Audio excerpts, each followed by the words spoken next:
اليوم غادي نشوفوا واحد القصه من قصص الجيل المسلم. بصراحه واحد القصه اللي غريبه وفي نفس الوقت زوينه ومرعبه واحد شي شويه. انا نعاود لكم الاحداث ديال القصه وكل واحد كيفاش غادي تجي. المهم القصه وقعت لواحد الراجل اللي ساكن برات المدينه، ساكن في العروبيه. هذا الراجل هذا كان عنده جوج ديال الدراري الصغار، وبالنسبه للزوجه ديالو كانت متوفيه وهو اللي كان مهتم بولادو حيت كانوا باقيين صغار. الكبير فيهم كانت عنده 7 سنين. وبالنسبه للمعيشه كانوا عايشين غير من ديك الارض الفلاحيه ديالهم، كيزرعوا فيها وكيبيعوا من المحصول ديالها. المهم واحد الحياه اللي بسيطه بزاف ديال الناس الدراوش. كيقول مول القصه وانا خدام في الارض ديالي كان كيعجبني نسمع القران وانا كنخدم. كانت عندي واحد المسجله كندير فيها القصيد ديال القران وانا خدام وكنسمع ليه. وحتى فاش كنرجع لداري فاش كنسالي الشغلات ديالي كنهز المصحف وكنبدا نقرا في القران حتى لواحد الوقت متاخر من الليل. يعني واحد الانسان اللي حاضي طريق الله وملتزم بطريق الله. في واحد الليله في الوقيته ديال الشتاء كانت واحد الليله اللي بارده بزاف وكانت الشتاء برا خياطه من السماء. كنت شاعل ديك اللامبه ديالي وكنت كنقرا في القران كعادتي. غادي نسمع الصوت ديال الباب، شي واحد كيدق عليا. صراحه قلت واقيلا راه كنتوهم حيت راه الشتاء خياطه من السماء والوقت كان معطل. يعني شكون هذا اللي غادي يجي يدق عليا في هذا الوقت المتاخر هذا؟ قلت 100% غيكون غير البرد اللي يكون كيقرا قبل الباب. ولكن الباب بقى كيدق ويعاود يدق ويعاود يدق حتى تاكدت بلا راه بصح شي واحد كيدق عليا. وبالخصوص انا عايش في العروبيه وداري كانت معزوله في الخلا، يعني راه شي حد جاي قاصدني، احتمال يكون باغي شي مساعده مني. المهم حليت الباب وغادي نلقى بالفعل واحد الراجل اللي كبير في العمر. قال لي انا راه جيت قاصدك ومحتاجك وما تردها ليش في وجهي. بغيت منك شي خبز ولا اي حاجه كتكال، بغيت نديها لولادي راه ما لقينا ما ناكلو اليوم. انا تفاجات من هذا الطلب ديالو حيت بصراحه واحد الطلب اللي بسيط، يعني راه ما طلبش شي فلوس ولا شي حاجه صعيبه، غير الخبز ولا اي حاجه قديت عليها. المهم دخلت جبت ليه شي خبز وشي خضره. المهم داكشي علاش قديت الله يتقبل، درت ليه داكشي في واحد الصاك ومديتو ليه. قلت ليه بسم الله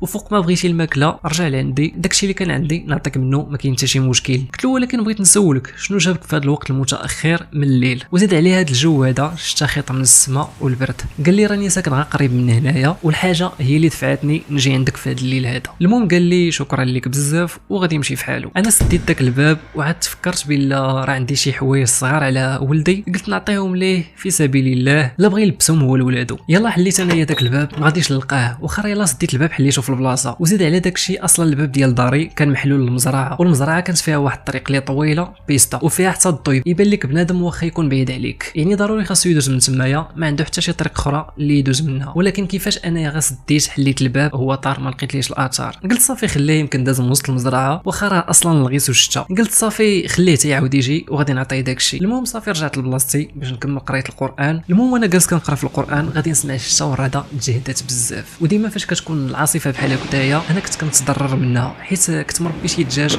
برا في المزرعه، كنت داير ليهم اقفص بالميكا والخشب، يعني غنديباني داكشي وصافي. غادي نسمع ديك الميكا طيرها البرد وتما غادي نلبس عليه حوايجي وخرجت كنجري باش نشوف شنو غادي ندير ليهم. نرجع ديك الميكا ونتقلها بشي حجر باش ما يعاودش يطيرها البرد ولا شي حاجه بحال هكايا. ولكن المفاجاه هي فاش خرجت لقيت نفس داك الراجل اللي جا عندي غا قبيله دامني الماكله هو اللي جمع دوك الدجاج، حيت فاش طيرات لهم العاصفه ديك الميكا هما خافوا وخرجوا تزلعوا وسط ديك المزرعه. المهم غادي نرجعوا كلشي بلاصتو وقلت له فيك كنتي قبيله كنت باغي نعطيك شي حاجه غا حليت الباب سديتو ما لقيتكش لقيتك اختفيتي. وحتى واحد الحاجه لاحظتها في حوايجو كانوا حوايجو نقيين بزاف، يعني ما بينش عليه كاع الاثار ديال الغيس والشتا. قال لي راني قلت لك انا راه ساكن غا هنايا غا حداك قريب منك. المهم انا ما درتش في بالي، قلت لي اجي دخل جلس معايا بغيت نهضر معاك شي شويه ونتعرف عليك اكثر. المهم هو بالفعل جا دخل معايا، رحبت به وجدت ليه شي حاجه سخونه باش يشربها وبدينا كنهضروا. قلت له انا راه ساكن بوحدي هنايا، مراتي ماتت شحال هادي وخلات ليا جوج ديال الولاد صغار، الكبير فيهم عنده 7 سنين. ولكن الحاجه اللي غريبه اي حاجه كنقولها ليه كيقول لي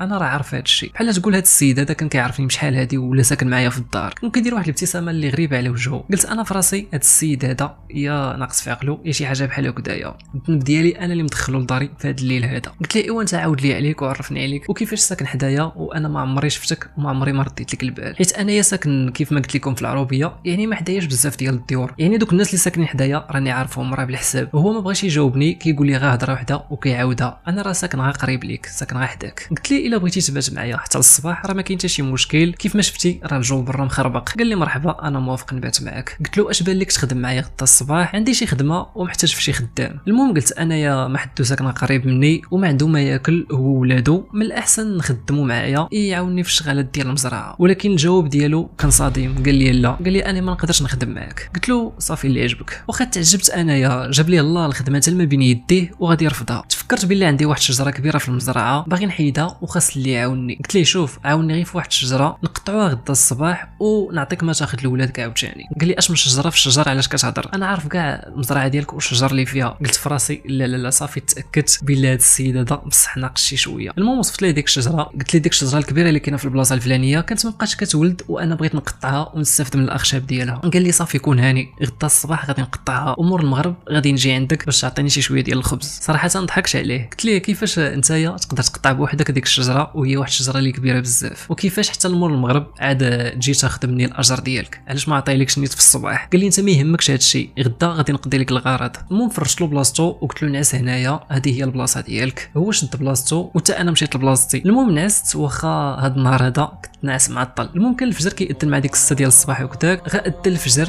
فقت على الاذان ديالو مشيت باش نفيقو باش نصليو ولكن ما لقيتوش بلاصتو. قلبت عليه كاع الدار ما لقيتليش الاثار. مشيت للباب وكان الباب باقي مسدود بالقفل. كيفاش قدر يخرج بلا ما يدير حتى شي صوت وبلا ما يحل القفل ديال الباب؟ انا والله ما عرفت وما فهمت حتى شي حاجه من هذا الراجل الغريب هذا. المهم صليت الفجر ورجعت نكمل نعاسي. انا على عادتي فاش كنصلي الفجر كنعس موراه شي ساعه ونص بحال هكاك وكنعاود نفيق. هذا هو الروتين ديالي اللي غادي عليه. المهم فقت وجدت فطوري فطرت ولادي وخرجت نخدم في الارض ديالي كيف ما عادتي. وانا غادي في المزرعه غادي نتفاجئ من داكشي اللي غادي نشوف. ديك الشجره الكبيره كانت مقلعه من بلاصتها ماشي مقطوعه بمنشار ولا فاس كانت مقلعه من الجذور ديالها. واخا راه واحد الشجره اللي كانت قديمه وغارسه الجذور ديالها في الارض مزيان. انا صراحه بقيت غير مصدوم وداك النهار كامل وانا مصدوم وما مستوعبش هادشي اللي شفت قدامي. ولكن تفكرت واحد الحاجه قال لي راه مور المغرب غادي يجي عندي باش ياخذ مني الامانه ديالو داك الاجر ديالو اللي اتفقنا عليه. بقيت كنتسنى فوقاش يوصل مور المغرب بفارغ الصبر. وبالفعل مور الاذان ديال المغرب مباشره غادي نسمع الباب كيتطبق. حليت ولقيته هو بديك الابتسامه الغريبه ديالو. قال لي جيت ناخذ منك داكشي اللي وعدتيني به الشجره راه قلعتها كيف ما قلت لك. انا دخلت جبت ليه داكشي ولكن قبل ما نعطيه داك الصاك قلت ليه عندي لك واحد السؤال. كيفاش قدرتي تقلع ديك الشجره بوحدك وكيفاش قدرتي تخرج البارح من الدار بلا حس وبلا ما تحل القفل ديال الباب؟ غادي يطير لي داك الصاك ديال الماكله من يدي وقال لي الشجره راه قلعتها غير بيدي وغادي يعطيني بالدار وغادي يزيد مع الطريق. وانا بقيت غمصدوم من هذا الراجل الغريب. قلت له الا بغيتي تجي تبات معايا حتى اليوم رجع انا غادي نتسناك. المهم قال شي حاجه ما بينه وبين راسو انا ما كنتش سمعته شنو قال مزيان. المهم دخلت سديت عليا تعشينا انا ولادي نعست ولادي وانا دخلت لبيتي باش نقرا القران كما عادتي. بقيت كنقرا حتى عييت. يلا بغيت نطفي الضوء باش نعس غادي نسمع الباب كيتشطق عاوتاني. قلت خير شكون هذا عاوتاني شكون اللي جا عندي؟ نط حليت داك الباب وغادي نلقاه غا هو النيت. قلت له جيتي مرحبا بك وجيتي باش تبات معايا حتى اليوم؟ قال لي لا جيت بغيت نسمع القران على لسانك. جاني الطلب ديالو غريب صراحه. قلت له انا راه ما كنعرفش نجود يعني راه صوتي صوت لي عادي جدا. قال لي لا صوتك زوين تبارك الله وانا راه كنسمع ليك انا ولادي ومراتي ديما. انا غير سمعت هذا الشيء. قلت له بلاتي نتفاهموا كيفاش ولادك ومراتك. قلت له انا غادي نقرا لك القران ولكن عندي لك شرط واحد.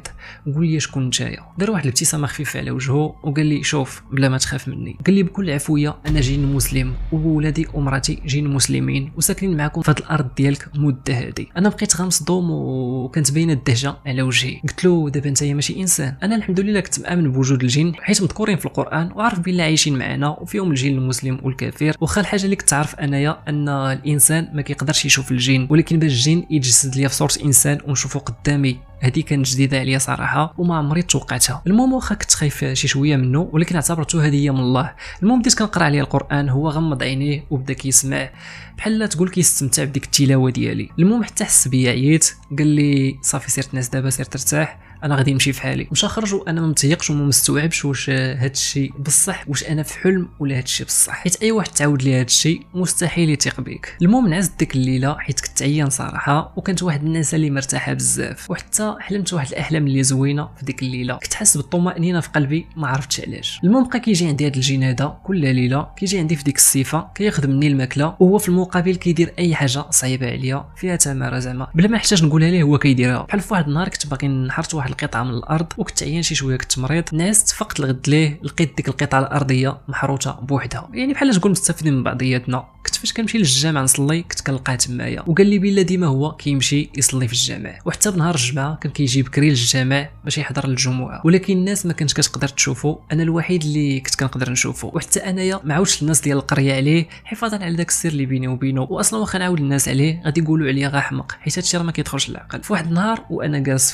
خدام في الارض الفلاحيه ديالي جويه المغرب، وهو كان معايا كان كيعاونني، غادي يجي واحد الجار ديالي كان باغي مني شي دوزان ديال الفلاحه، وهو جالس كيهضر معايا ما شافش داك الجيل المسلم اللي كان حدايا. المهم عطيتو ديك الاله الفلاحيه وبغيت نضحك معاه شي شويه، بغيت نشد فيه، قلت له واش كتشوفني بوحدي ولا كاين شي واحد معايا؟ داك الراجل دار وكذا وكذا وقال لي بسم الله الرحمن الرحيم اشنو كتقصد؟ قلت له لا راه كنضحك معاك ما ديرش في بالك. تما تاكدت مزيان بلا راه انا اللي كنشوفو من بين الناس الاخرين ما كتقدرش تشوفو. واحد النهار سولتو علاش كتبان لي غير انا بوحدي بين الناس كاملين، قال لي انت عزيز عليا بزاف وانت بحال صاحبي، واصلا انا وانت عايشين في نفس الارض وما عمري شفت منك شي حاجه اللي خايبه، انسان اللي ملتزم وكتقرا القران بالليل، وهذا الشيء انا عجبني فيك وارتحيت لك. وقال لي نقول لك واحد الحاجه، حتى ولادي ومراتي راهم معنا دابا جالسين معنا دابا، ولكن انت راه ما تقدرش تشوفهم. واحد النهار وقعت لي مع مراتو واحد الحاجه اللي غريبه صراحه، كانت ديك الوقيته ديال الظهر، كنت خدام على عادتي في الارض الفلاحيه ديالي، وصلت الوقيته ديال الغداء ورجعت للدار باش نطيب ما ناكل ليا والولاد الصغار، وانا على عادتي كنت كندير غير شي غدا بسيط. المهم دخلت للدار ولقيت ولدي الصغير طالع عليه السخانه بزاف، انا غير حطيت عليه يدي بحال هكذايا، حسيت بالخطر، سولته مالك ولكن ما كانش قادر هو يجاوبني، راه كيتالم من ديك السخانه. انا جبت واحد الخرقه كنت كنبزقها بالماء وكنحطها له على جبهته باش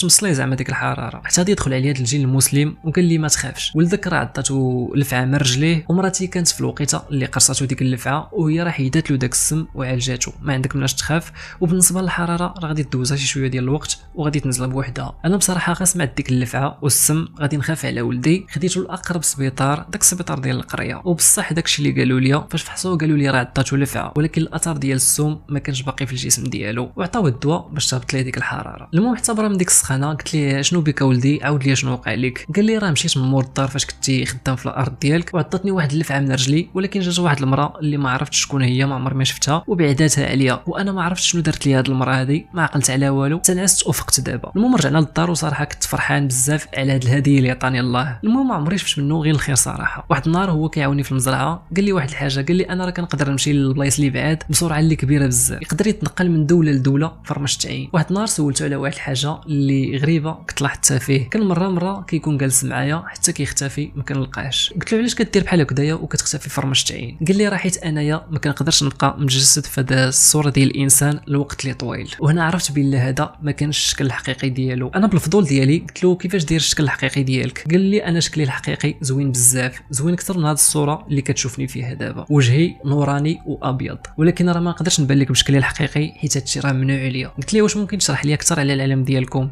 قال لي حنا العالم ديالنا مختلف على العالم ديالكم، وبدا كيعاود لي على الانواع ديال الجن، وبلا حتى هما فيهم المسلم والكافر، وبلا كاين من الجن اللي قوي واللي كيقدر يدير شي حوايج اللي صعيبه واللي ما كتدخلش للعقل، وكاين فينا الجن الضعيف اللي القوه ديالو كتكون محدوده. وقال لي بلا حنا كنعمروا بزاف، كاين اللي كيعيش منا الالاف ديال السنوات. المهم صراحه عاود لي غير داكشي اللي بسيط، واصلا هادشي كامل اللي عاود لي كنت عارفه، وقال لي راه انا ما نقدرش نعاود لك كلشي على العالم ديالنا حيت هادشي راه ممنوع عليا، تقريبا بحال تقولوا عاود لي غير داكشي اللي معروف عليهم اللي مذكور في القران. المهم هاد الجن المسلم دوز معايا تقريبا شي 4 ديال السنوات، وانا كنتعامل معاه، كان ديما كيساعدني، وشي بعض المرات كان كيفيقني صلاه الفجر الى غدرني الناس. وباقي عاقل على واحد الليله كنهجم واحد الحيوان مفترس على داك الدجاج اللي مربي في المزرعه، وهو قتل داك الحيوان المفترس، يعني حتى من الحمايه كان موفرها ليا. صراحه خسرت واحد الخساره كبيره فاش فقدته، كان اختفى عليا شي 3 ايام متابعه ما شفتوش. صراحه حسيت بواحد الحزن كبير في القلب ديالي حيت ولفت عليه، كل نهار كنت كنشوفه وكان كيعاونني. فاش غاب عليا 3 ايام هذه حسيت بلا شي حاجه وقعت ليه، شي حاجه ما هياش، حيت ماشي معقوله يمشي يغبر عليا بحال هكذا بلا ما يعلمني. حتى لواحد الليله شي واحد غادي يدق عليا الباب، انا صراحه فرحت بزاف فاش سمعت داك الدقان، على بالي راه هو اللي رجع ليا، ولكن فاش حليت الباب لقيت واحد المراه لابسه كامله الكحل وحتى وجهها كان مغطي وما كانش باين. قالت لي راه غادي نبدلوا العتبه انا وولادي، راه حيت راجلي راه مات.